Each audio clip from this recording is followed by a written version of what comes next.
माण्हू सभिनी सुहिणा पपी सभिनी आहिनि कंहिं कंहिं माण्हू मुंहिंजे अचे पोइ भाउ अॻिले कम लाइ असांजो ATF सिंध जो सदर असांजो गुलाम रसूल महर मुंहिंजो साथी गाज़ी ख़ान शमानी जनरल सेक्रेटरी मुंबई सिंध मूं सां गॾोगॾु ख़ादिम उस्ताद ATF सिंध साईं इंतज़ार सिंह चरगरी असांजो बुज़ुर्ग साथी ATF में वॾो टाइम ॾियण ऐं वक़्तु ॾियण हिन वक़्तु ताईं असांजो साथी साईं रफ़ीक जरवार साहब साईं खलीफ़ो रसूल बख्श अदा असांजो ज़िले शहीद वलीदाबाद जो शहर साईं सालम ज़रदारी साहब ऐं स्टेज ते असांजो प्यारो नौजवान साबिक़ MPA साईं अमीर हैदर शाह शिराजी साहब ऐं स्टेज ते मरकज़ी आपका सिंध जो सदर साईं अहमद नवाज़ पठान साहब ऐं स्टेज ते वेठल असांजे TO साहिबान ऐं तमामु हाज़रीन जेके बि दोस्त वेठल आहिनि सभिनि खे मुंहिंजे तरफ़ां सलाम जी BTLF जी इरशाद शाह ऐं हाल में वेठल तमामु उस्ताद साथियुनि खे तहलकनि जे उहिदेदारनि खे ऐं आयल महिमाननि खे आऊं फटीकार थो चवां जो उहे दोस्त पंहिंजो क़ीमती टाइम कढी असांजे बुज़ुर्ग साथी असांजे वॾे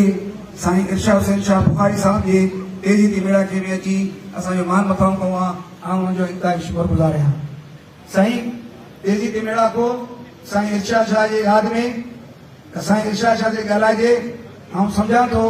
त असांजा जेके मरकज़ी अॻवान वेठा आहिनि या असांजा जेके साथी वेठा आहिनि या जेके साईं जा गेॾे में जा दोस्त वेठा आहिनि असां उन्हनि दोस्तनि खे मौक़े ॾियण लाइ उन्हनि उस्तादनि खे मौक़ो ॾियण लाइ त साईं खे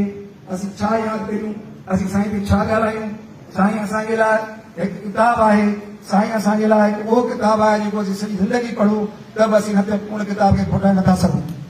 छाकाणि साईं जॾहिं साईं जहिड़ो अरडो माण्हू साईं जहिड़ो बहादुर माण्हू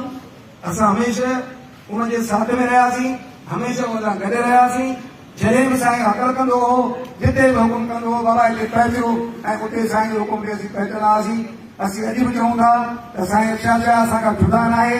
असीं हुनखे पंहिंजो अॼु बि उहो BTLF जो सदर था सम्झूं अॼु बि असीं उन शइ जा क़ाइल आहियूं त साईं इरशाद शाह असां खां भेड़ो न आहे असां जेके बि जा सदर आहिनि जेके बि उहिदेदार आहिनि उहे सभु इरशाद शाह आहिनि हर हिकु इरशाद शाह आहे इंशा अल्लाह ताला कुझु नथो करे सघूं कुझु नथा करे सघूं एतिरो ज़रूरु चई सघूं था त को बि उस्ताद मायूस न थिए को बि दोस्त मायूस न थिए त असां इरशाद शाह जहिड़ा थी नथा सघूं पर असां इरशाद शाह जो मशरनि खे साईं इरशाद शाह जो महिनतनि खे रायगान खे ॻणींदासीं असीं उन हर शइ जा मालिक हूंदासीं वासी कंदासीं हुन सां गॾोगॾु ऐं साईं जे नंढड़नि खे ख़ुशूसन साईं इरशाद शाह आहे साईं महताब शाह आहे जेके नंढड़ा आहिनि उहे असांजा प्यारा आहिनि असांजा बचा आहिनि असां उन्हनि खे बि यकीन था ॾियारियूं त साईं असांजो जेको बस आहे जेके बि असीं दोस्त आहियूं तहलकनि जा उहिदेदार ज़िलनि जा उहिदेदार असांजे लाइ तव्हां साईं इरशाद शाह आहियो असांजे लाइ तव्हां उहे शख़्स आहियो तव्हांजो इज़तूं इंशा अल्लाह उहे हूंदियूं असां वटि बेपुठा थियो असीं तव्हां सां गॾु आहियूं हर वक़्तु हर दुख में हर साथ में तव्हां सां गॾु आहियूं हिन मौक़े ते हिकु मुंहिंजो दोस्त आहे ऐं सुठो दोस्त आहे साईं अरबाब बरियाड़ साहब मूं हुनखे उनजो नालो विसरी वियो ऐं दोस्तनि में न वरितो आहे हुनखे इंतहाई शुक्रगुज़ार आहियां ऐं हुन सां गॾोगॾु साईं असांजो साबिक़ी मरकज़ी इलेक्शन कमेटी जो चेयरमैन साईं छुटल मना साहब जो फर्ज़ल उहो बि हिते साईं अरना काफ़िले में आयो आहे